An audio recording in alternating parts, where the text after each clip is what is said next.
ಪಾಕ್ ವಿರುದ್ಧ ಮುಂದುವರೆದ water war. ಸಲಾಲ್ ಡ್ಯಾಂನಿಂದ ಭಾರಿ ಪ್ರಮಾಣದ ನೀರನ್ನು ರಿಲೀಸ್ ಮಾಡಲಾಗಿದೆ. ರಿಯಾಸಿ ನದಿ ಪಾತ್ರದಲ್ಲಿ ಇದೀಗ ಪ್ರವಾಹದ ಭೀತಿ ಎದುರಾಗಿರುವಂಥದ್ದು.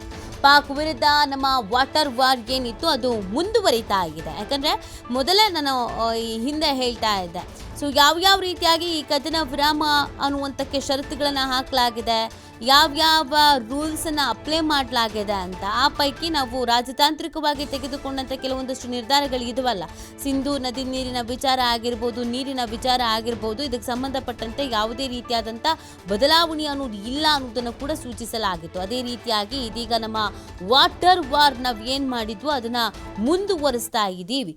ಆಪರೇಷನ್ ಸಿಂಧೂರ್ನಿಂದ ಕದನ ವಿರಾಮದವರೆಗೂ ಏನೆಲ್ಲ ಆಯಿತು ಅನ್ನೋದನ್ನು ನೋಡೋದಾದರೆ, ಒಂದು ಕಡೆಯಲ್ಲಿ ಕದನ ವಿರಾಮ ಉಲ್ಲಂಘನೆಯಿಂದ ಹಿಡಿದು ಇನ್ನೊಂದು ಕಡೆಯಲ್ಲಿ ವಾಟರ್ ವಾರ್ ತನಕ ಕೂಡ ಮುಂದುವರಿತಾ ಇದೆ.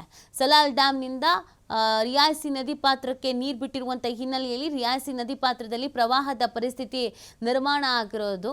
ಪಾಕ್ ವಿರುದ್ಧ ನಮ್ಮ ವಾಟರ್ ವಾರ್ ಅನ್ನೋದು ಮುಂದುವರಿತಾ ಇದೆ. ಸಲಾಲ್ ಡ್ಯಾಮ್ನಿಂದ ಭಾರೀ ಪ್ರಮಾಣದಲ್ಲಿ ನೀರನ್ನು ಏಕಕಾಲಕ್ಕೆ ರಿಲೀಸ್ ಮಾಡಿಬಿಡ್ಲಾಗಿದೆ. ಇದರಿಂದ ಸಂಕಷ್ಟದ ಪರಿಸ್ಥಿತಿಯನ್ನು, ಪ್ರವಾಹದ ಪರಿಸ್ಥಿತಿಯನ್ನು ಇದೀಗ ಪಾಕಿಸ್ತಾನ ಎದುರಿಸಬೇಕಾದಂಥ ಪರಿಸ್ಥಿತಿ ನಿರ್ಮಾಣ ಆಗಿದೆ.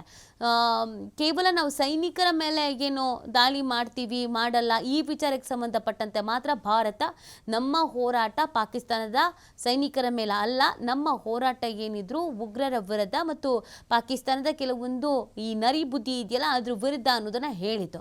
ಅದರಂತೆಯೇ ನಾವು ಇವ್ರು ನೀರು ಬಿಡಲಿಲ್ಲ ಅಂತಂದರೆ ರಕ್ತ ಹರಿಸ್ತೀವಿ, ಭಾರತೀಯರಿಗೆ ಹಾಗೆ ಮಾಡ್ತೀವಿ ಹೀಗೆ ಮಾಡ್ತೀವಿ. ನೋಡಿ, ಅವರು ಕದನ ವಿರಾಮದ ನಂತರವೂ ಕೂಡ ಭಾರತವನ್ನು ಕೆಣಕುವ ಪ್ರಯತ್ನನೇ ಮಾಡ್ತಾ ಇರೋದು.